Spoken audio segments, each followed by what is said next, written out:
This is Dr. Avgerinos from the University of Pittsburgh Medical Center. I'm an associate professor in vascular surgery. And the title of our randomized trial is Sunset, that is standard versus ultrasound-assisted thrombolysis for submassive pulmonary embolism.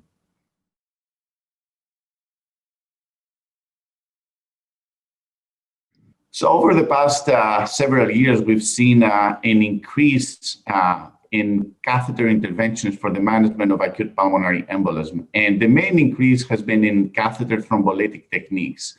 Catheter thrombolytic techniques have been available for several years using standard multi-site hole catheters.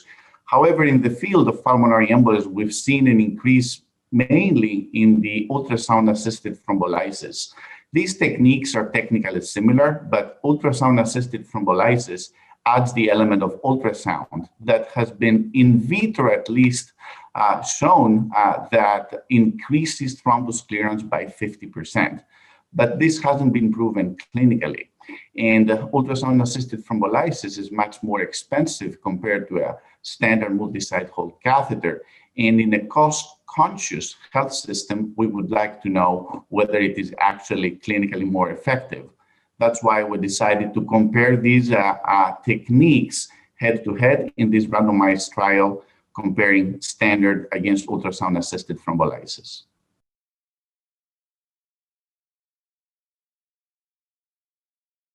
We included patients with submassive pulmonary embolism, mainly patients with high-risk submassive pulmonary embolism. That is, patients who have positive biomarkers, positive echocardiogram for right ventricular dysfunction. As endpoints, we could not use hard clinical endpoints given the rarity of these events. So we had to use thrombus reduction as seen in the CT angiogram before and 48 hours after the procedure.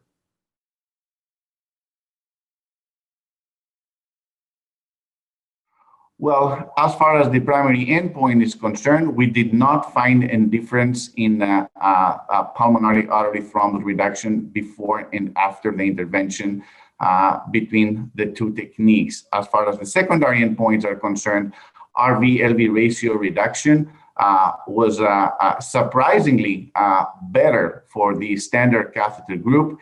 Complication rates were not different, and ICU stay was not different between the two groups.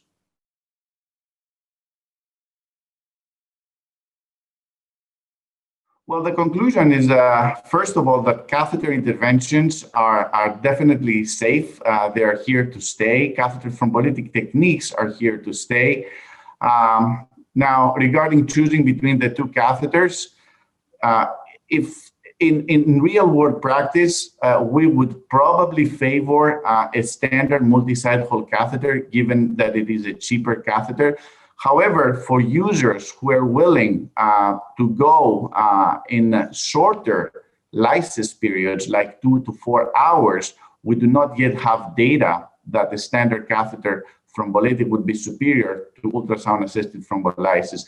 So ultrasound-assisted thrombolysis can still be favored by users of shorter lytic times.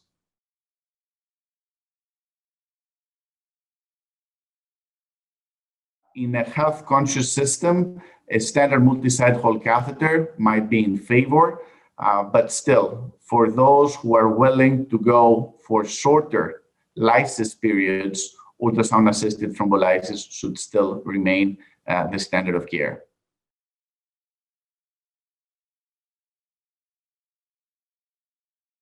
The next step is definitely to look into how these devices perform in shorter lysis time periods.